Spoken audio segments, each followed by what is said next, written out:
What is analgesia? First of all, you should know what is pain. ये Greek word penia से निकला हुआ है, which means punishment. It is the sense of pain or excessive sensitivity of pain. या pain feel हो आपको, या फिर आप बहुत ज़्यादा sensitize हो जाएं pain के लिए. तो ह्यूमन हिस्ट्री में पेन की हिस्ट्री आपको पता ही है, जब से इंसान है तब से पेन है, और सबसे ज्यादा जो यूज होने वाली मेडिसिन हैं वो एनाल्जेसिक्स हैं वर्ल्ड वाइड. पेन के लिए हमेशा से बड़ा कंसर्न रहा है ये, फिजिशियन में भी, सर्जन्स में भी, जितना भी मेडिकल की जितनी भी स्पेशलिटीज हैं, एवरीवेयर पेन रिलीफ पेशेंट की जो है वो बहुत इम्पॉर्टेंट है. That's why it's a common in human experience that the idea of pain and the pain management जो है वो उसको बड़ी प्राइमरी इंपॉर्टेंस रही है. And pain can be defined as somatic sensation of acute discomfort, या somatic हो सकती है या फिर ये साइकोसोमैटिक हो सकती है, यानी इवन इमोशनल डिस्ट्रेस की वजह से भी इट इज सेड कि आपको कुछ ऐसे इमोशनल ट्रॉमास हैं जिनकी pain physical, almost physical pain feel होती है. ठीक है. पेन ट्रांसमिशन कैसी होती है कि whenever there is tissue injury, it causes the release of bradykinin, histamine, potassium, prostaglandins, serotonin, substance P. ये सारे के सारे स्टिमुलेट करते हैं नर्व एंडिंग्स को और पेन प्रोसेस स्टार्ट हो जाता है. इसमें दो कंपोनेंट्स होते हैं, सेंसरी भी है और साइकोलॉजिकल कंपोनेंट भी है. It is very much important कि ये बोथ सोमैटिक और affective both components can be controlled by opioids. इसलिए opioids are very unique analgesics, और इनको हम स्टैंडर्ड एनाल्जेसिक्स बोलते हैं कि ये सोमैटिक कंपोनेंट को भी कंट्रोल करते हैं और इफेक्टिव कंपोनेंट को भी. सो अब एल्जीजिया से अब analgesia. What is analgesic? It is a drug which selectively relieves pain by acting on CNS पे एक्ट करेगी या फिर peripheral pain mechanisms को ब्लॉक करेगी without significantly altering the consciousness. उसमें पेशेंट का कॉन्शियस लेवल जो है वो ऑल्टर ना हो, उसको हम एनाल्जेसिया बोलते हैं. दैट्स वाई जब आप जनरल एनेस्थेटिक, वो एनेस्थीसिया और होता है, उसमें फिर एनाल्जेसिक इफेक्ट्स भी कुछ न्यूरोमस्कुलर ब्लॉकर्स हैं उनमें आ जाते हैं. लेकिन अगर प्योर एनाल्जेसिया की बात की जाए तो उसमें ऑल्टरिंग ऑफ कॉन्शियसनेस नहीं होनी चाहिए. अब हम ओपियोइड्स पढ़ रहे हैं तो सबसे पहले बॉडी के अंदर जो एंडोजेनस ओपियोइड्स हैं, एंडोजेनस न्यूरोट्रांसमीटर्स हैं, वो टू टाइप्स के ब्रॉडली एनकैफ्लिन्स एंड एंडोर्फिन्स हैं. ये हम पहले भी देखते हैं कि ये रिलीज होते हैं. ये बॉडी का मैकेनिज्म है टू फाइट पेन. ठीक है. These will release and they will bind to opioid receptors. अच्छा, हुआ ये था कि first of all opioid receptors were discovered in the brain, लेकिन प्रॉब्लम ये थी कि बॉडी के अंदर तो ओपियोइड्स, ये जो न्यूरोट्रांसमीटर्स थे, ये उस वक्त डिटेक्ट नहीं हुए थे. बॉडी में अभी भी नहीं होते, ये सिर्फ ब्रेन में रिलीज होते हैं मेनली. ठीक है ना. तो बाद में फिर पता, तब ये था कि ओपियोइड रिसेप्टर्स के लाइगेंड कौन से हैं, तब ये जब डिस्कवर नहीं हुए थे. बाद में आफ्टर कि देखा गया कि एनकैफ्लिन्स और एंडोर्फिन्स हैं जो कि रिलीज होते हैं और ये ओपियोइड रिसेप्टर पे बाइंड करते हैं, and they inhibit the pain by inhibiting transmission of impulses dorsal horn of spinal cord to the brain. ये सारा ये impulses की जो transmission है pain impulses की, उसको inhibit कर देते हैं. तो अगर हम एंडोजेनस ओपियोइड पेप्टाइड्स को देखें तो मेनली 3 फैमिलीज हैं. एंडोर्फिन्स हैं, अल्फा और बीटा न्यू एंडोर्फिन के नाम से. ये मेनली ये रिसेप्टर्स हम आगे देखेंगे, लेकिन हमको पता होना चाहिए म्यो रिसेप्टर्स हैं. ओपियोइड रिसेप्टर म्यो, कैपा, डेल्टा, ये मेन 3 रिसेप्टर्स होते हैं.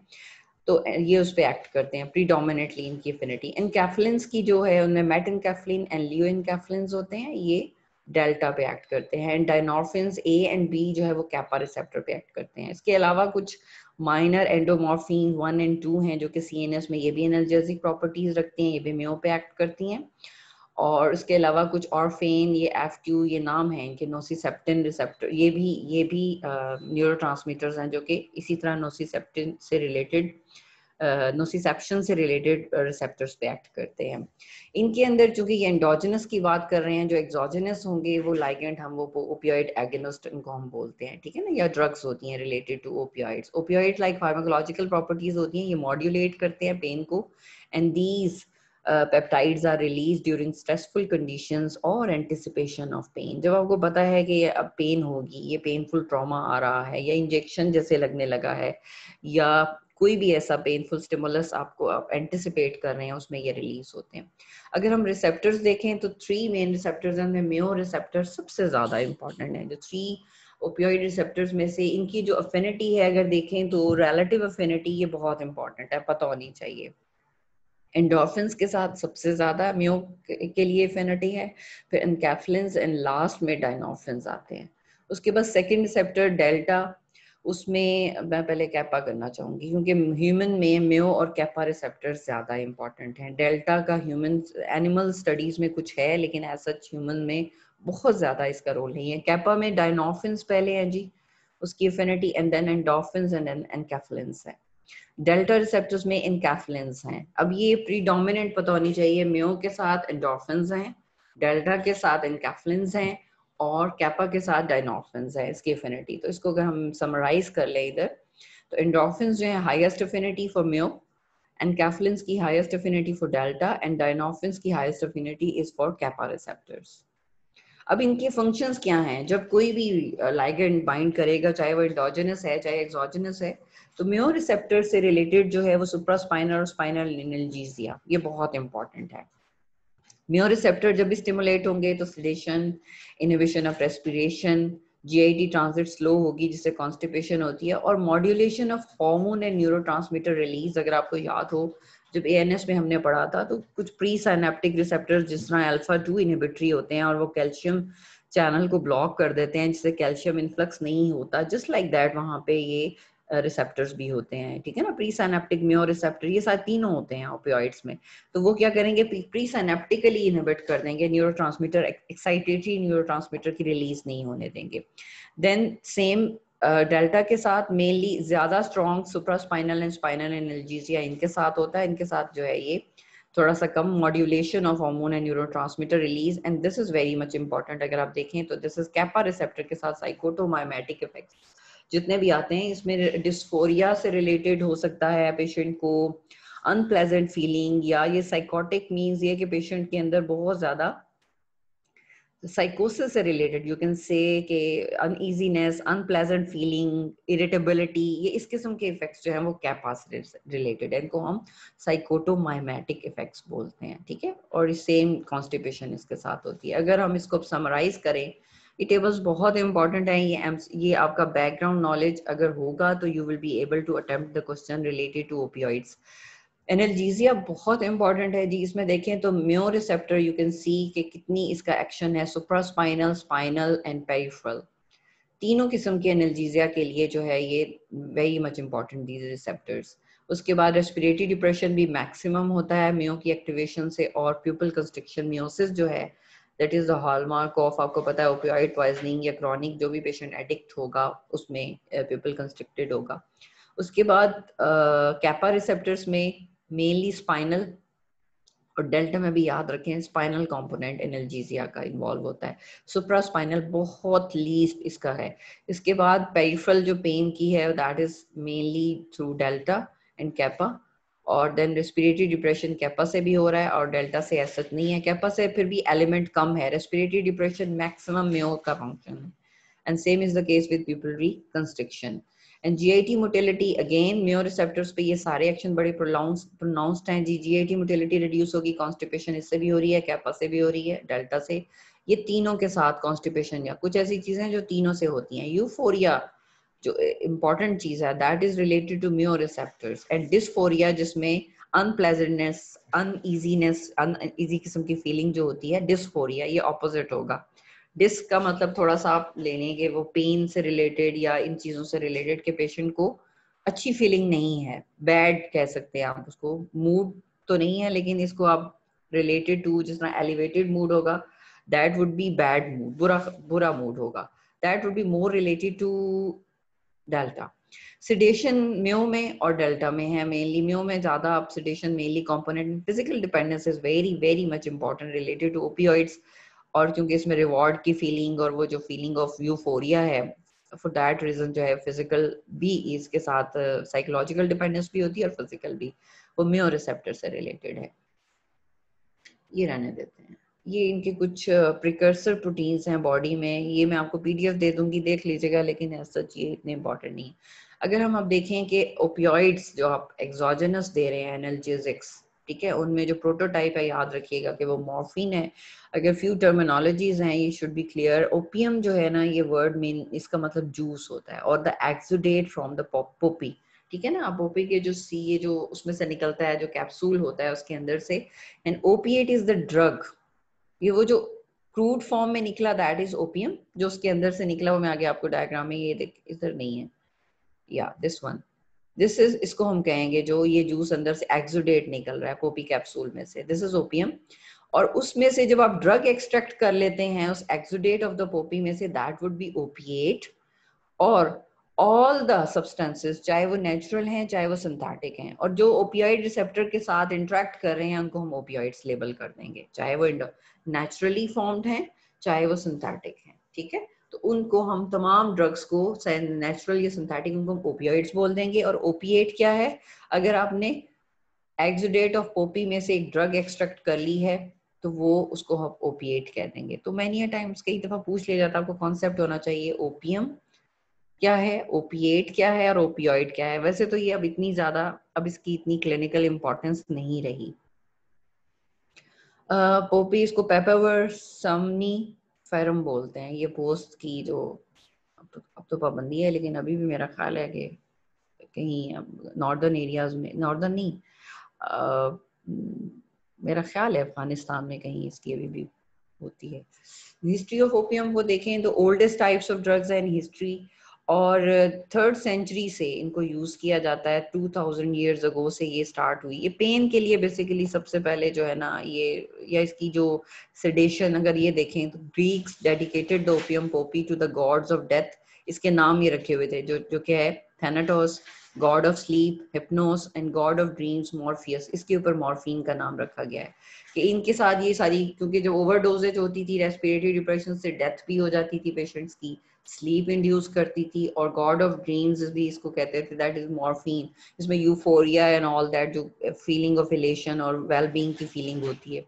तो 16th सेंचुरी में ये एनर्जेटिक क्वालिटीज इसकी रिपोर्ट हुई थी, और उसके बाद तो ये ऑलमोस्ट इसके एलिक्सर फॉर्म में भी अवेलेबल है। और जस्ट लाइक ये 19th सेंचुरी में वेरियस फॉर्म्स में अब ये बहुत ज़्यादा यूज़ होती है, लेजिटिमेट है, मींस क्लिनिकल कंडीशंस में यूज़ होती है। अगर आप देखें तो मेजॉरिटी ऑफ द ओपियोइड्स जो हैं वो म्यो एक्टिवेशन कॉज करते हैं, और mu activation is related to potent analgesia, euphoria, respiratory depression and physical dependence. ये जो चीज़ें हैं, आपको ये चीज़ें बहुत इंपॉर्टेंट हैं। म्यो के ये मेनली एक्शंस हैं, फंक्शंस हैं, कैपा से ये मेन चीज़ होती है। तो ये जो 4-5 चीज़ें हैं, analgesia, euphoria, respiratory depression and physical dependence, और एनाल्जेसिक इफेक्ट्स भी डेल्टा और कैपा से होते हैं, लेकिन उनके मैकेनिज्म भी बहुत क्लियर नहीं, और कितनी कंट्रीब्यूशन है that is not also clear. Compounds with more effect on kappa receptors को देखें तो लेस इफेक्ट ऑन रेस्पिरेशन, जो रेस्पिरेटरी डिप्रेशन कम होगा, less chances of addiction and dependence. जैसे इनके जो कैपा रिसेप्टर को प्रीडोमिनेंटली जो उन पे एक्ट कर रहे हैं, butorphanol and nalbuphine, but they have limited potency, लेकिन वो इतने पोटेंट नहीं है एज एनाल्जेसिक के भी, और इतना यूफोरिया नहीं बल्कि डिस्फोरिया कॉज करते हैं। जो हमने कहा था कैपा रिसेप्टर से रिलेटेड साइकोटोमाइमेटिक इफेक्ट्स है, डिस्फोरिया उसमें आता है। ठीक है, तो लेकिन पोटेंसी भी कम है और डिस्फोरिया के चांसेस भी ज्यादा है, लेकिन ये सारे बेनिफिट्स हैं जो म्यो रिसेप्टर वाले फंक्शंस की निस्बत। बेहतरी ये है कि रेस्पिरेशन जो डिप्रेशन है वो कम होगा, एडिक्शन और डिपेंडेंस भी कम होगी। अब जो ओपियोइड्स आप पढ़ेंगे वो रिसेप्टर्स, ये बहुत ज्यादा इंपॉर्टेंट चीज है, और इसके ऊपर आपको कि जितने भी आप भी ड्रग्स पढ़ेंगे इनकी डाइवर्स फार्माकोलॉजिकल इफेक्ट्स हैं। वाई? या तो ये एक्ट करती हैं, उनमें से बहुत सारी ऐसी हैं जो एगोनिस्ट के तौर पे, फुल एगोनिस्ट के तौर पे एक्ट कर रही हैं, कुछ पार्शियल एगोनिस्ट के तौर पे एक्ट करती हैं, कुछ एंटागोनिस्ट हैं। ठीक है, लेकिन एक और चीज जो बहुत इंपॉर्टेंट है कि इनमें से कुछ ऐसी ड्रग्स ऐसी हैं जो किसी एक रिसेप्टर पे एगोनिस्ट हैं तो दूसरे पे पार्शियल एगोनिस्ट हैं, या किसी एक पे एगोनिस्ट हैं तो दूसरे पे एंटागोनिस्ट हैं। तो ये जो इनके वन और more than one types of receptor पे एक्शंस हैं, इस वजह से ही इन ड्रग्स के बहुत डाइवर्स किस्म के फार्माकोलॉजिकल इफेक्ट्स होते हैं। ठीक है, अब ये थोड़ा सा आप देख लेंगे, एंडोजेनस या एक्सोजेनस कोई भी ओपियोइड दें तो you can see it here, ये प्री साइनेप्टिक नर्व एंडिंग है जी, और ये प्री साइनेप्टिक रिसेप्टर्स आप ओपियोइड रिसेप्टर्स हैं, कोई भी हो सकता है, म्यो, कैपा, डेल्टा। और ये जो है नर्व एंडिंग है जहां से इनकैफ्लिन रिलीज हो रही है। ठीक है, ये सिंथेसाइज होकर उसी फॉर्म में रिलीज होती है, और यहाँ पे एंडोर्फिन्स भी आके एक्ट कर रही हैं, यही ओपियोइड रिसेप्टर्स हैं। अगर आपने बाहर से मॉर्फिन दे दिया है तो वो भी यहाँ पे आके एक्ट कर रही है। ठीक है, चाहे ये आपका एक्सोजेनस और ये एंडोजेनस दोनों ओपियोइड्स हैं। ठीक है, ये एक्ट कर रहे हैं, जब ये एक्ट करेंगे प्री साइनेप्टिक मॉड्यूलेशन में तो यहाँ पे कैल्शियम चैनल्स होते हैं, तो कैल्शियम इन्फ्लक्स जो है वो डिक्रीज हो जाएगा, और रिलीज ऑफ ट्रांसमीटर बहुत सारे ट्रांसमीटर्स को इफेक्ट करते हैं, वो रिलीज उनका डिक्रीज हो जाता है, उसमें स्टिलकोलिन भी आता है, सेरोटोनिन भी आता है, उसमें ग्लूटामेट जो एक्साइटेटरी है वो भी आता है। And then you can see it here potassium, और पोस्ट साइनेप्टिकली क्या होता है, मेनली जो है पोटाशियम परमेबिलिटी इंक्रीज हो जाएगी और उससे एक्साइटेबिलिटी डिक्रीज होगी। व्हाई? बिकॉज हाइपरपोलराइजेशन हो गई, और इनहिबिटरी आईपीएसपी जो होता है, इनहिबिटरी पोस्ट साइनेप्टिक पोटेंशियल जो है हाइपरपोलराइजेशन के बाद, दैट्स व्हाई इनहिबिशन हो जाती है। ठीक है, इन नैलेक्सॉन दिखाया हुआ है कि ये इन रिसेप्टर्स पे एक्ट करेगा तो ब्लॉक कर देगा। तो ओपियोइड रिसेप्टर जब ब्लॉक हो जाएंगे तो ना एंडोजेनस का एक्शन होगा और ना फिर एक्सोजेनस का एक्शन होगा। तो ये एंटागोनिस्ट यूज होता है in case of opioid poisoning की फॉर्म में जो है नैलेक्सॉन जो है एंटीडोट के तौर पे देते हैं ना आप antagonist. So all three major receptor types are, अब कहाँ पे अब ये जो म्यो कैपा डेल्टा रिसेप्टर्स होते हैं, तो यू कैन सी इट है कि dorsal horn of spinal cord जहाँ से पेन ट्रांसमिशन हो रही है इन सुप्रास्पाइनल रीजन्स में। ठीक है, ये सारे जो आप आगे हम दिखाऊंगी आपको, वेंट्रल मेडुला, सेरेलस और ये मिड ब्रेन एक्विडक्टल ग्रे एरिया, ये पेन ट्रांसमिशन और मॉड्यूलेशन में इन्वॉल्व होते हैं। और न्यूरल मैकेनिज्म ऑफ एनाल्जेसिया क्या है कि जब आप इनको सिस्टमिकली देते हैं तो ये स्पाइनल और सुप्रास्पाइनल साइड्स पे भी एक्ट करते हैं, जिससे इनकी ओवरऑल एनाल्जेसिक एफिकेसी बहुत ज़्यादा इंप्रूव हो जाती है दोनों पे एक्ट करने की वजह से। तो अगर हम इसको यहाँ देखें, किसी भी वजह से पेन स्टिमुलस आया, एसिड, इंजरी या हीट की वजह से, एक्टिवेशन ऑफ यहाँ पे ये प्री साइनेप्टिक जो रिसेप्टर्स एक्टिवेट हुए, ये कैपा, ये म्यो और ये delta, you can C inhibitory alpha 2 receptors का जो एक्शन है सेम उसी तरह जो है ये कैपा भी उसी तरह इनहिबिट कर रहा है, जिससे क्या हो रहा है, न्यूरोट्रांसमीटर लाइक ग्लूटामेट जो एक्साइटेटरी है that will not be release, it won't be able to act on its post synaptic NMDA AMPA receptors.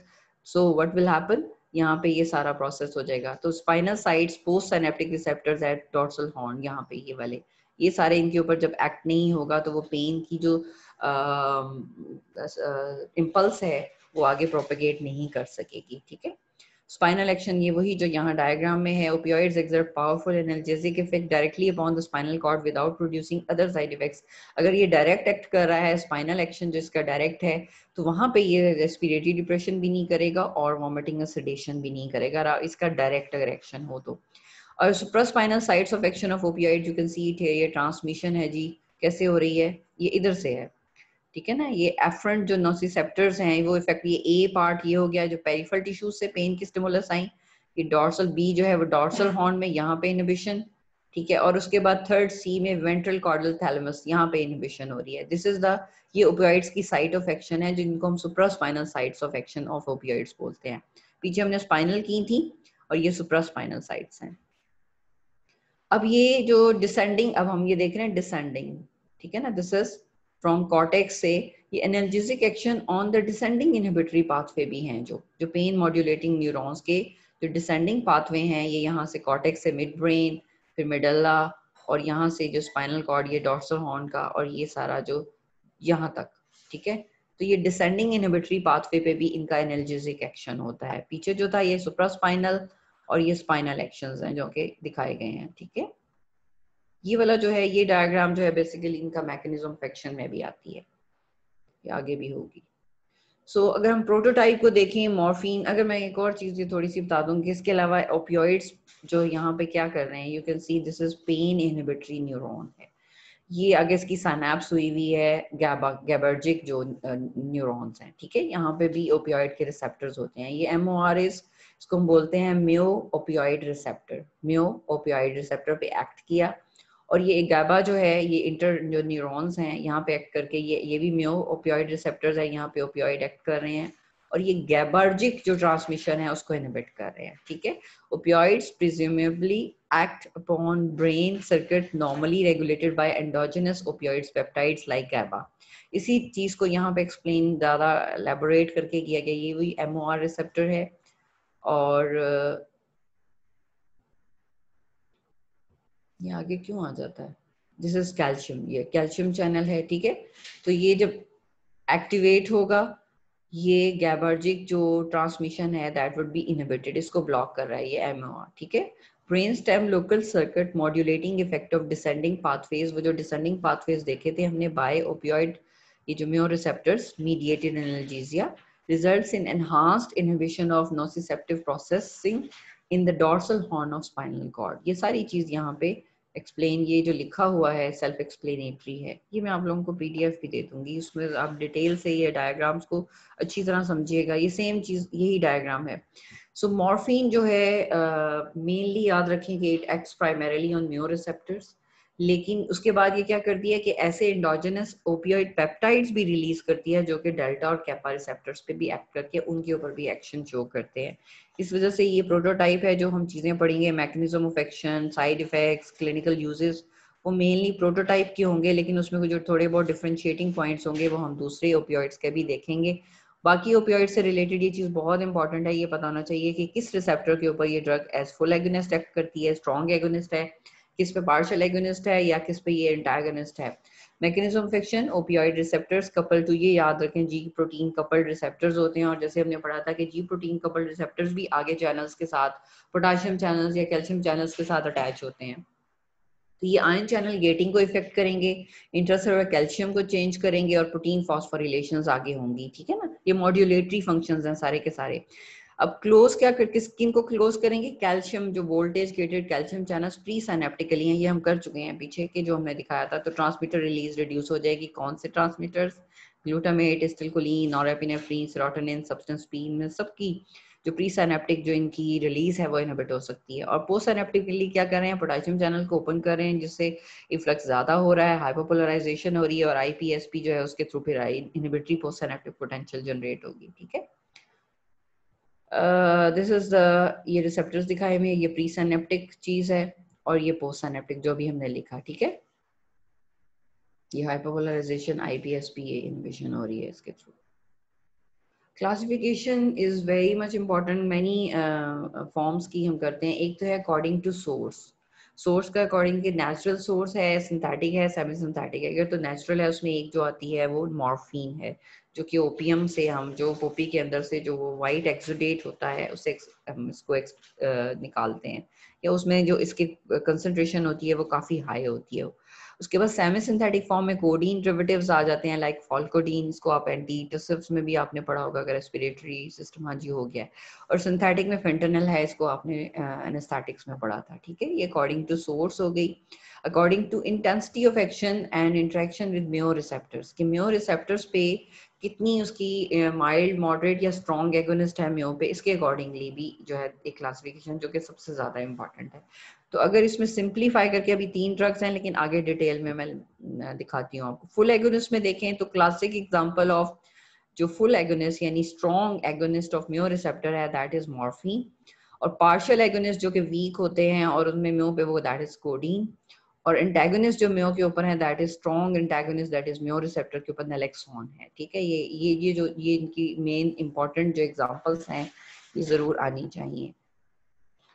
अब ये इसको हम देख लेते हैं जो कि फुल एगोनिस्ट एट म्यो हैं। उनको हम केमिकली 4 ग्रुप्स में डिवाइड करते हैं। फिनेंथ्रीन्स हैं, फिनाइल हेप्टाइलमीन्स हैं, फिर फिनाइल पाइपरिडीन्स हैं, एंड मॉर्फिनेंस हैं। फिनेंथ्रीन्स में मॉर्फिन, हेरोइन क्या बोलेंगे इसको, हेरोइन, हाइड्रोमॉर्फोन, ऑक्सीमॉर्फोन, और इसमें मेथाडोन आ जाता है। ये मेथाडोन में ये देखें जो एडिशनल पॉइंट्स हैं, इस तरह के पॉइंट्स बहुत इंपॉर्टेंट हैं। ये कैपा रिसेप्टर पे भी एज एगोनिस्ट एक्ट करता है। इट मींस मेथाडोन का इफेक्ट म्यो पे फुल एगोनिस्ट का है, और ये कैपा पे भी एगोनिस्ट है। फिनाइल पाइपरिडीन्स में मैप्रिडीन आती है, फेंटेनिल, सफेंटेनिल, ये कैपा पे भी एगोनिस्ट है। डेल्टा कैपा दोनों पे, सफेंटेनिल जो है ये उन पे भी एगोनिस्ट है, और अल्फेंटेनिल। और मॉर्फिनल्स में लिवर्फिनॉल आता है, ठीक है। ये फुल एगोनिस्ट है म्यो रिसेप्टर। अब वो हैं जो कि म्यो रिसेप्टर के ऊपर माइल्ड एगोनिस्ट हैं, यानी इनका फुल उतना ज्यादा स्ट्रॉन्ग एगोनिस्ट एक्शन नहीं है, लेकिन हैं ये एगोनिस्ट, ठीक है। इसको आप मिलाइएगा नहीं उसके साथ, पार्शियल एगोनिस्ट के साथ नहीं मिलाना। इसमें हम कह सकते हैं कि स्ट्रॉन्ग जो फुल जिनको कहा है, these are strong agonist at mu receptors, ये mild agonist at mu receptors हैं। इसमें फिनेंथ्रीन्स में कोडीन आता है जी, ऑक्सीकोडोन, हाइड्रोकोडोन, और ये डाईहाइड्रोकोडोन, इनको आपने उनमें पढ़ा होगा, एंटीटोसिव्स में ये नाम पढ़े होंगे। और प्रोपोक्सीफीन आता है, और डाइफेनॉक्सिलेट और लोप्रामाइड, ये आपने एंटी डायरियल्स में पढ़े थे, और डाइफेनॉक्सिन, ये 2 एंटी डायरियल में, क्योंकि ये कॉन्स्टिपेशन करती हैं इसलिए इनको एंटी डायरियल में भी प्रिपरेशंस हैं, लोमोटिल और इमोडियम के नाम से जो आती हैं। जो आपने पढ़ी थी हमने, कॉम्बिनेशन विद एट्रोपिन, डाइफेनॉक्सिलेट के साथ एट्रोपिन का कॉम्बिनेशन होता है एंटी डायरिया। तो ये माइल्ड एगोनिस्ट हैं एट म्यो रिसेप्टर्स। ये क्लासिफिकेशंस बहुत ज़्यादा इंपॉर्टेंट है, इसकी बेस पे एमसीक्यूज बनते हैं।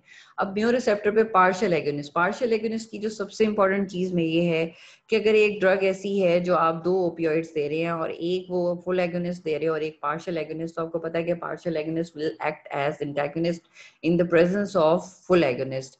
तो इसीलिए होता क्या है कि जो मॉर्फिन एडिक्ट होते हैं, कई दफा वो किसी बहुत सीवियर पेन कंडीशन के साथ आते हैं, तो जब आप उनको कोई पार्शियल एगोनिस्ट लगा दें तो उनको बहुत सीवियर किस्म का विड्रॉल सिंड्रोम हो जाता है। Why? Because it will act as antagonist के तौर पे एक्ट करेगा, उसको कंपीट करेगा। तो वो जो मॉर्फिन के ओपियाइड रिसेप्टर्स हैं वो उनके ऊपर जो जिस एडिक्शन का शिकार हैं उससे विड्रॉल सिम्टम्स आनी स्टार्ट हो जाएंगी। तो अब इसको देख लेंगे, जो म्यो पार्शियल एगोनिस्ट हैं वो मिक्स्ड रिसेप्टर एक्शंस के साथ होते हैं मोस्टली, ठीक है। इनमें ये सारे ग्रुप्स में हम ड्रग देख लेते हैं। तो म्यो partial agonist with mixed receptor action में जो फेनेंथ्रीन्स हैं उनमें जो नैल्ब्यूफिन है, अगर आप इसको देखें, ये स्लाइड बहुत ज्यादा इम्पोर्टेंट है। ये चीजें आपके ब्रेन में इम्प्रिंट बना लें कि ये कौन सी ड्रग किस रिसेप्टर पे स्ट्रॉन्ग एगोनिस्ट है और किस पे ये पार्शियल एगोनिस्ट है, ठीक है। इसको म्यूट किया था।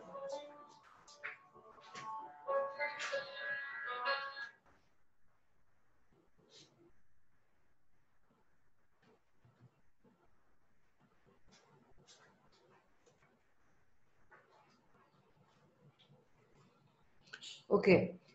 Nalbuphine, partial agonist at mu and strong at kappa. ब्यूप्रेनॉर्फिन ये वही है जिस तरह मैंने बताया कि एक एडिक्ट है, आप क्रॉनिकली मॉर्फिन लेके, तो वो आया कि आपने उसको ये म्यो के ऊपर पार्शियल एगोनिस्ट है ब्यूप्रेनॉर्फिन दे दिया, तो it will act as antagonist in the process, withdrawal symptoms आ जाएंगी, ऑपोजिट इफेक्ट्स प्रोड्यूस हो जाएंगे, ठीक है ना। उसके सारे जो मॉर्फिन से रिलेटेड जो सारा होगा वो उसके साथ कम्पीट करेगा और उसको डिस्प्लेस कर सकता है ये। एंड कैपा पे ये एंटागोनिस्ट है, सेम जैसे मैंने बताया था कि कुछ रिसेप्टर्स के ऊपर ये एगोनिस्ट हो सकते हैं, कुछ पे एंटागोनिस्ट हो सकते हैं। ब्यूप्रेनॉर्फिन ये बहुत इंपॉर्टेंट है, ब्यूप्रेनॉर्फिन पार्शियल एगोनिस्ट एट म्यो और कैपा एंटागोनिस्ट। ये बिग में आपने जब हमने पार्शियल एगोनिस्ट और एगोनिस्ट किए थे उसमें ये एग्जांपल आपको बड़ी स्पेशली बताई गई थी ब्यूप्रेनॉर्फिन की। मॉर्फिनस में बिटॉर्फिनॉल है, इसमें पार्शियल है ये म्यो के ऊपर और कैपा के ऊपर ये एगोनिस्ट है। और बेंजोमॉर्फिन में ये पेंटाजोसिन, ये भी आपने बहुत नाम सुना होगा, ये भी पार्शियल है। इसी तरह जब पेशेंट आता है तो उसको पेंटाजोसिन भी कई दफा दी जाती है, तो पार्शियल म्यो के ऊपर और कैपा पे ये एगोनिस्ट है। ये कम्पीट करेगा अगर पेशेंट जो है वो कोई फुल एगोनिस्ट ले रहा है पहले से, तो उस पर एक्ट भी नहीं होगा ये और उसकी पेन रिलीफ भी नहीं होगी। डेजोसिन स्ट्रॉन्ग म्यो एगोनिस्ट है और कैपा पे भी एगोनिस्ट है। और मिसलेनियस में ट्रामाडोल आता है, ये आप लोगों ने इसमें भी पढ़ा था, स्पैस्मोलिटिक्स में भी पढ़ा था, partial mu with weak kappa and delta receptor agonist है। तो ये ट्रामाडोल जो है ये पार्शियल एगोनिस्ट है एट म्यो रिसेप्टर्स।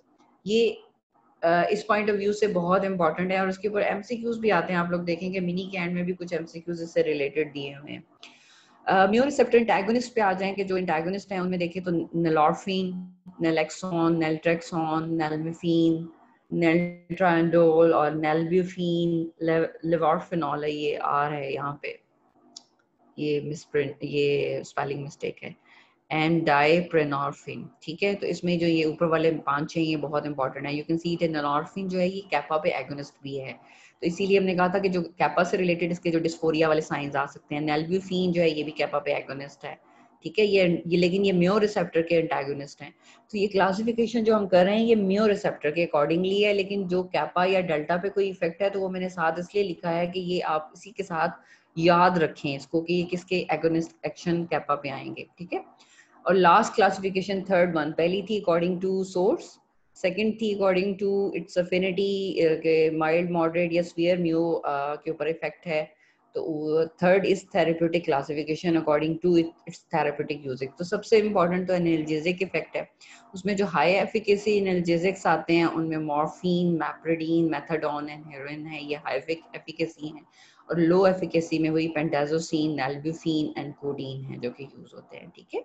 ये एनाल्जेसिक्स भी हैं। एंटीटोसिव्स आप पढ़ चुके हैं, कोडीन, डेक्स्ट्रोमेथॉर्फिन, ये जो हैं एंटीटोसिव्स में आते हैं। एंटी डायरियल्स में डायफेनॉक्सिलेट, लोप्रामाइड, ये एंटी डायरियल में भी आप पढ़ चुके हैं। और एनेस्थीसिया में morphine, fentanyl, alfentanil, for spinal regional analgesia के लिए भी ये यूज होती हैं। ठीक है, तो ये थेराप्यूटिक क्लासिफिकेशन, तो ये तीनों बहुत इंपॉर्टेंट। पहली वाली तो बहुत सिंपल थी, मेयो वाली सबसे ज्यादा इंपॉर्टेंट है। और थेरेप्यूटिक क्लासिफिकेशन इटसेल्फ आपको उस वक्त याद हो जाएगी जब आप क्लिनिकल यूजेस ऑफ ओपियोइड्स करेंगे, उसके साथ ही ये रिलेटेड है। अगर प्रोटोटाइप को, मॉर्फिन को देखें हम, you can see it here कि यहाँ से ये पोपी कैप्सूल से एक्सट्रैक्ट हुई और ये रॉ ओपियम है। ठीक है, जब आपने उससे टिंचर्स, ओपियम टिंचर बनाया, प्रिपरेशन की, जो ड्रग बना ली, तो ये आप इसको ओपियर या टिंचर बोल देंगे, या इससे मॉर्फिन, कोडीन जो है ये, अब आप इसको कह देंगे कि ये ओपिएट है। ठीक है, इससे ड्रग एक्सट्रैक्ट कर ली है आपने, ये ड्रग एक्सट्रैक्ट कर ली, ये ओपिएट है। और अगर आपने फर्दर उसको सिंथेटिक फॉर्म में भी बना लिया और या नेचुरल फॉर्म में है और ओपियोइड रिसेप्टर पे एक्ट कर रही हैं, तो ये फिर इसको हम कह देंगे ये ओपियोइड है। प्रोटोटिपिकल एल्कलॉइड है जी, ये ओपियोइड एगोनिस्ट है। नेम्ड आफ्टर मैंने कहा था जो गॉड ऑफ ड्रीम्स, मॉर्फियस के after its name morphine, it relieves fear pain, बहुत ज़्यादा एफिकेसी है इसकी।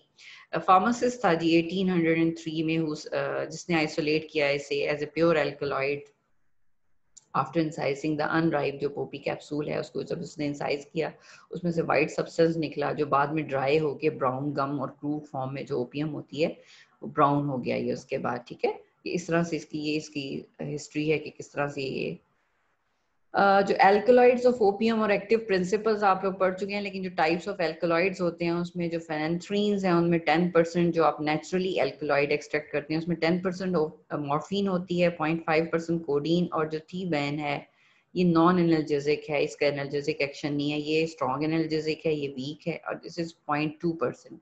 इधर इसमें बेंजो जो आइसोक्यूनोलिन्स हैं इनमें पेपावरीन 1% होती है, और नॉस्कापीन जो है 6% होती है, एंड नार्कोटीन जो है नॉन एनर्जेटिक प्रॉपर्टी वाली, इसकी क्वांटिटी वेरिएबल है, बहुत ही माइन्यूट क्वांटिटी होती है इसमें। ठीक है, ये अल्कोलाइड्स हैं जो कि ओपियम में होते हैं। मॉर्फिन इज स्टैंडर्ड एनाल्जेसिक है। जब कोई भी आपने एनाल्जेसिक को जैसे कहते हैं ना मेयार के साथ आप कंपेयर करते हैं, तो किसी भी स्टैंडर्ड, ये स्टैंडर्ड एनाल्जेसिक है जिसके साथ किसी भी ड्रग एनाल्जेसिया को कंपेयर किया जाता है। काइनेटिक्स पे आ जाएं तो रूट्स ऑफ एडमिनिस्ट्रेशन में देखें तो सबक्यूटेनियस, आईएम, ओरल। ओरल अगर आपको याद हो तो जब हमने फर्स्ट पास इफेक्ट किया था ओरल, तो देखा था कि इसका फर्स्ट पास इफेक्ट काफी ज्यादा होता है, तो आपको ओरल डोज 33% इसकी बायो अवेलेबिलिटी होती है ओरल डोज के साथ, तो लार्जर ओरल डोजेस देनी पड़ती हैं। एब्जॉर्प्शन इसकी अच्छी होती है, स्पेशली मॉर्फिन का फर्स्ट पास इफेक्ट जो हमने कहा था कि लार्जर देनी पड़ती, 33% बायो अवेलेबिलिटी, आईएम ओरल दे सकते हैं। अब इस फर्स्ट पास इफेक्ट को कैसे अवॉइड करेंगे, हमने कहा था चेंज द रूट, तो बकल लोजेंजेस की फॉर्म में दे सकते हैं, ट्रांसडर्मल पैच की फॉर्म में दे सकते हैं, नेजल इंसफलेशन जो ये रैपिड लेवल्स अचीव होते हैं, जो ये हेरोइन एडिक्ट्स होते हैं, आपको पता है कि वो किस तरह से नेजल इंसफलेशन के थ्रू, और रेक्टल सपोजिटरीज भी अवेलेबल होती हैं। इसके अलावा कुछ ऐसी क्लिनिकल कंडीशन जिसमें पेशेंट बहुत सीवियर पेन में रहता है, उसमें पेशेंट कंट्रोल्ड एनाल्जेसिया पीसीए की फॉर्म में बाय आईवी इन्फ्यूजन डिवाइसेस होती हैं, उनमें ये मॉर्फिन की कंटिन्यूस इन्फ्यूजन पेशेंट को दी जा रही होती है। सो ये रूट्स हैं, you can see it here, nasal mucosa से ये हेरोइन स्निफिंग होती है, जो आईवी एप्लीकेशन जो है वो मेन लाइनिंग के थ्रू जो होगी, और ये इनहेलेशन ब्रोंकियल म्यूकोजा से भी, ओपियाइड जो ओपियम स्मोकिंग करते हैं जो लोग, ये उसके थ्रू हो जाएगा। ठीक है, उसके बाद ये दिखाती हूँ कि मेटाबॉलिज्म बाद में देख लेते हैं। Distribution, it binds to plasma protein, लेकिन ये हाईली परफ्यूज्ड एरियाज में बहुत, क्योंकि ये like brain, liver, lungs, kidney, spleen, वहाँ पे ये कंसंट्रेट हो जाती है। प्लाज्मा प्रोटीन से बाइंड करती है, लेकिन localise high concentration highly perfused areas में भी चली जाती है। लेस लेवल स्केलेटल मसल में, फैटी टिश्यूज में, लेकिन अगर एडिक्ट है पेशेंट, कंटिन्यूसली किसी वजह से ले रहा है, तो ये रिजर्वायर के तौर पे एक्ट करेंगे। अगर पेशेंट हाई डोजेस में ले रहा है, ओवरडोजेज है, या फिर कंटिन्यूस इन्फ्यूजन की फॉर्म में, ये रिजर्वायर के तौर पे एक्ट करते हैं और वहाँ पे इनके लेवल्स होते हैं। ये ब्रेन में दिखाए गए हैं कि ओपिएट्स के क्या लेवल्स हैं।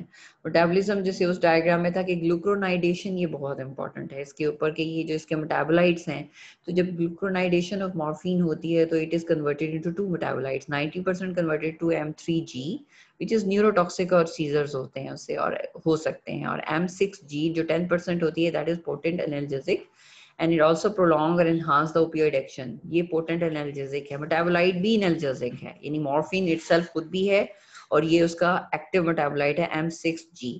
अब होता क्या है कि ये नॉर्मली तो रीनल अगर सिस्टम आपका रीनल फंक्शन अच्छा है तो क्या होगा कि ये एक्यूमुलेट नहीं होंगे बॉडी में और ये ब्लड ब्रेन बैरियर क्रॉस नहीं करेंगे। लेकिन अगर अगर अगर पेशेंट में रीनल फेलियर के पेशेंट में तो ये ब्रेन में जाकर ये फिर फिट्स और ये जो न्यूरोटॉक्सिक वाला जो 90% होता है ये दैट इज वेरी डेंजरस और पेशेंट को बहुत सीवियर किस्म की सीजर्स हो सकते हैं, फिट्स पड़ सकते हैं। और ओपियोइड एक्शन बाकी के सारे भी जो ब्रेन में हैं, अगर ये एनाल्जेसिक एक्शन भी और बाकी के भी ओपियोइड एक्शंस जिसमें रेस्पिरेटरी डिप्रेशन वो भी प्रोनाउंस हो जाएगा, बाकी के एक्शन भी प्रोनाउंस हो जाएंगे अगर रीनल फेलियर होगी और ये बॉडी से रिमूव नहीं हो पाएंगे। ये डायग्राम में दिखाया गया है। ये M6G और ये M3G क्या बनता है जिससे मॉर्फिन 6 ग्लूक्रोनाइड एंड मॉर्फिन 3 ग्लूक्रोनाइड। ठीक है,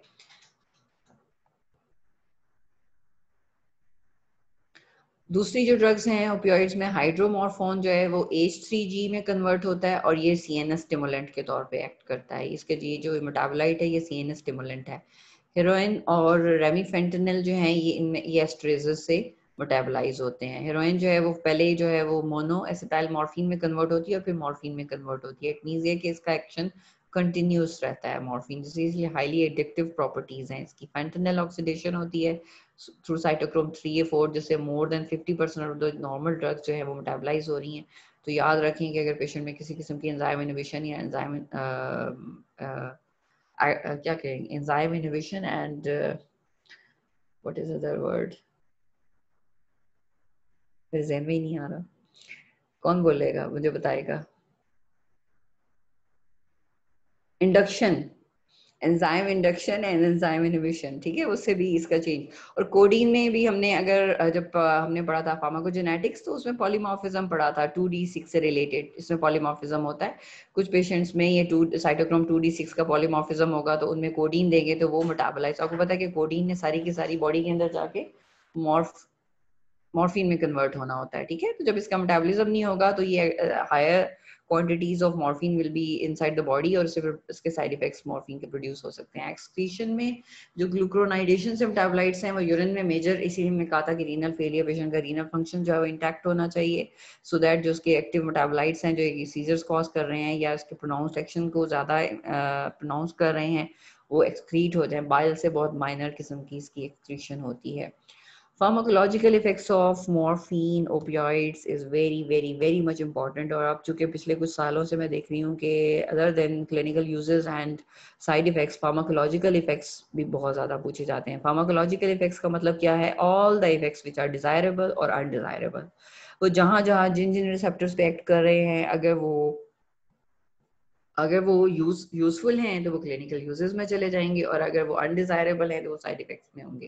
तो फार्माकोलॉजिकल इफेक्ट्स को अगर हम ब्रॉडली करें तो एक्यूट इफेक्ट्स में पॉजिटिव और नेगेटिव इफेक्ट्स आते हैं जो ओपियोइड्स के हैं या मॉर्फिन के। पॉजिटिव इफेक्ट्स में डिजायरेबल इफेक्ट्स हैं, subjective means person to person vary कर सकते हैं, उसमें कुछ CNS से रिलेटेड साइड इफेक्ट्स हैं वो हम आगे देखेंगे। नेगेटिव इफेक्ट्स में अनडिजायरेबल इफेक्ट्स आ जाते हैं। तो अगर हम उनको ब्रॉडली देख लें तो डिजायरेबल इफेक्ट्स में जो कॉमनली यूफोरिया, मूड एलिवेटेड होगा, पेशेंट को सेडेशन, अगर थोड़ा बहुत उसको सेडेशन रिलीफ, एंजाइटी, डिस्ट्रेस उसकी कम हो जाए, एनाल्जेसिया मिल जाए और अगर उसको बहुत ज्यादा कफ है तो कफ सप्रेशन भी हो जाएगी। और अनडिजायरेबल में डेफिनेटली अगर डिस्फोरिया हो रहा है, अगर कैपा रिसेप्टर स्टिमुलेट हो रहे हैं, डिजीनेस अगर अनडिजायरेबल है, अगर पेशेंट अलर्ट रहना चाहता है तो फिर डिजीनेस और सोमनोलेंस जो होंगी that would be very troublesome. Nausea vomiting बहुत ज्यादा ट्रबलसम हो सकता है और कॉन्स्टिपेशन पेशेंट को होती है। एंड क्योंकि ये नोजिया वॉमिटिंग CTZ के अंदर को एक्टिवेट, जो कीमोटैक्टिक ट्रिगर जोन है उसे एक्टिवेट कर देते हैं, दैट्स व्हाई वॉमिटिंग होती है। और कॉन्स्टिपेशन होती है क्योंकि मोटिलिटी कम हो जाएगी, बिलियरी ट्रैक्ट स्पैज्म करते हैं और यूरिनरी रिटेंशन कॉज करते हैं, वहाँ पे भी स्पैज्म होता है। इसी वजह से इसको आप यूरिनरी रिटेंशन के पेशेंट्स में, एल्डरली में, या फिर जो यूरिटेरिक कॉलिक, क्योंकि वहां पे भी टोन इंक्रीज कर रहे हैं, दैट्स व्हाई यूरिटेरिक कॉलिक में भी इनको नहीं देते। जो सब्जेक्टिव हमने कहा था CNS side effects, you can see it here. Drowsy patient to patient vary कर सकते हैं, किसी में कोई drowsiness, difficulty in concentration, apathy, decrease physical activity, lethargy, patient को भारी फील होगा, जैसे उसके हाथ पाँव पाँव कदम नहीं उठाए जा रहे, वार्म बॉडी, क्योंकि ये टेम्परेचर हाइपोथैलेमिक जो वो कंट्रोल है उसके साथ भी मैनिपुलेट करते हैं, ये हम आगे देखें। अब ये सारी चीज़ों को हम, ये सारे फार्माकोलॉजिकल इफेक्ट्स को अगर ये बहुत स्मॉल समरी करके देखें तो ये इस तरह है। अगर हम इनको डिटेल में करें तो 2 टाइप्स ऑफ फार्माकोलॉजिकल इफेक्ट्स आते हैं। तो अगर हम उसमें 2 तरह के होते हैं, एक डिप्रेसेंट एक्शंस होते हैं और एक स्टिमुलेंट एक्शंस होते हैं, ठीक है। इस तरह ब्रॉडली आप इसको कैटेगराइज करके याद कीजिएगा। अगर हम डिप्रेसेंट एक्शंस देखें तो वो एक्शन जो डिप्रेसेंट सीएनएस में है उनमें सबसे पहले एनाल्जेसिया आता है। उसमें कंपोनेंट कौन सा हमने कहा था, सेंसरी कंपोनेंट, और दोनों इफेक्टिव, यानी सोमैटिक और affective both components will be controlled, ठीक है। तो बहुत पोटेंट एनाल्जेसिक्स होते हैं, सेडेशन प्रोड्यूस करते हैं ये, इसमें क्लाउडिंग ऑफ मेंटेशन हो सकती है, लेकिन एमनीजिया कॉज नहीं करते, जिस तरह हमने कहा था कि डायज़ेपाम वगैरह के साथ होता है। एल्डरली में बहुत इंक्रीज सीएनएस डिप्रेशन इफेक्ट होता है इनका, और क्योंकि ये बोथ आरईएम और नॉन आरईएम स्लीप को डिसरप्ट कर देते हैं, इसलिए इनसे सेडेशन होती है, ठीक है। Respiratory depression second most important चीज है। एक हमने कहा था एनाल्जेसिया कैसे कर रहे हैं कि ये alveolar partial pressure of carbon dioxide increase करेंगे। अब नॉर्मली क्या होता है कि जब partial pressure of carbon dioxide increase होगा ब्लड में, तो उसके थ्रू जो रेस्पिरेटरी सेंटर है उससे ड्राइव आएगी, रेस्पिरेटरी ड्राइव इंक्रीज होगी, और पेशेंट जो है वो ज्यादा हाइपर वेंटिलेट करेगा और कार्बन डाइऑक्साइड वॉश आउट करेगा, ठीक है ना। लेकिन ये क्या कर रहे हैं, ये रेस्पिरेटरी सेंटर, नहीं क्वेश्चन नहीं, मुझे ये खत्म करना है, ये मेरा अदरवाइज खत्म ही नहीं होना।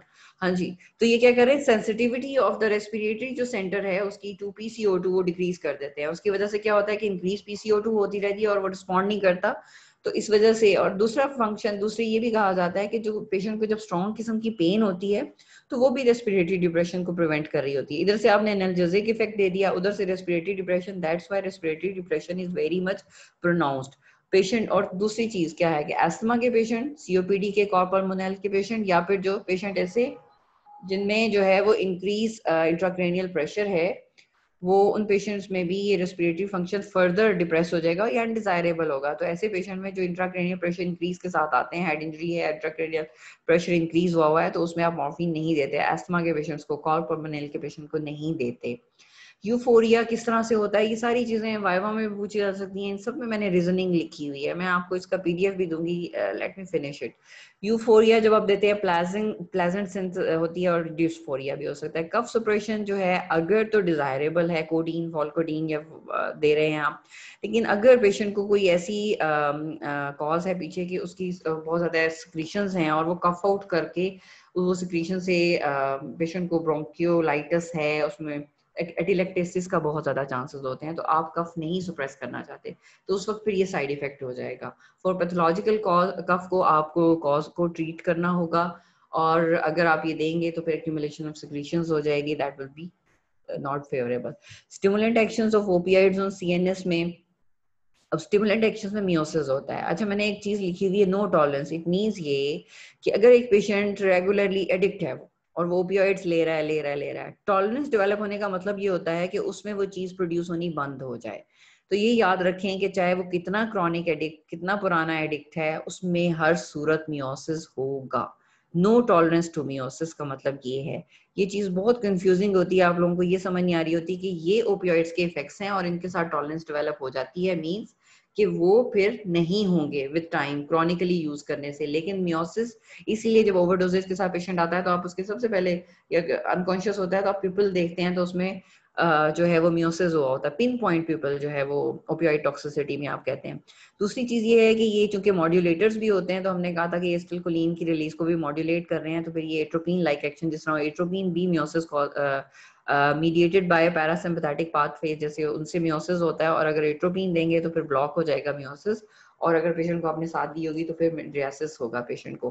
नोजिया वॉमिटिंग मैं पहले बता चुकी हूँ कि किस लिए होता है, कि इसमें वेस्टिबुलर कंपोनेंट भी इन्वॉल्व है और सीटीसी भी इन्वॉल्व है, इसलिए नोजिया एंड वॉमिटिंग बहुत ज्यादा होता है। Truncal rigidity is also stimulatory action. क्या होगा, टोन इंक्रीज हो जाएगी लार्ज ट्रंक मसल्स की, उसकी वजह से क्या होगा, थोरेसिक कंप्लायंस डिक्रीज हो जाती है और पेशेंट की वेंटिलेशन अच्छी नहीं होती, ठीक है ना, क्योंकि वो टोन इंक्रीज हो गई और वो जो वेंटिलेटरी प्रोसेस के लिए ज़रूरत होती है वो थोरेसिक कंप्लायंस नहीं रहेगी। इंक्रीज इन फंटनल, इसलिए आईवी जब आप फंटनल दे रहे होते हैं तो ये जहन में हम रखते हैं कि इसमें पेशेंट को वेंटिलेशन के साथ ये इंटरफेयर करेगा, तो इसको आप इसके साथ एंटागोनिस्ट दे सकते हैं to overcome this problem with ventilation. ठीक है, ट्रंकल रिजिडिटी जो इससे होती है। इसके साथ कन्वल्जन्स आ जाते हैं, ये भी स्टिमुलेंट में आ जाता है। ओपियोइड सीजर जो है, रीजन क्या है कि ये गैबा रिलीज को इनहिबिट कर रहा है, और आपको पता है कि जो एक्साइट कर रहा है सर्टन ग्रुप ऑफ न्यूरॉन्स को एक्साइट कर देगा, जब ये इनहिबिटरी होगा तो उससे भी फीजर थ्रेशोल्ड पेशेंट की जो है वो लो हो जाएगी। मॉर्फिन एंटागोनिस्ट नैलेक्सोन देंगे, वो भी इस इफेक्ट को जो एंटागोनिस्ट, साथ साथ ट्रीटमेंट भी बताई जा रही है कि ये ओपियोइड से इफेक्ट्स आ रहे हैं तो उसके साथ कन्वर्जेंस में भी आप ये दे देंगे, फेंटेनल से भी आप ये एंटागोनिस्ट देके ओवरकम कर सकते हैं। Temperature related fall in body temperature is due to hypothalamic heat regulatory mechanism. कितने रह गए? अच्छा जी, चलें ठीक है, ओके।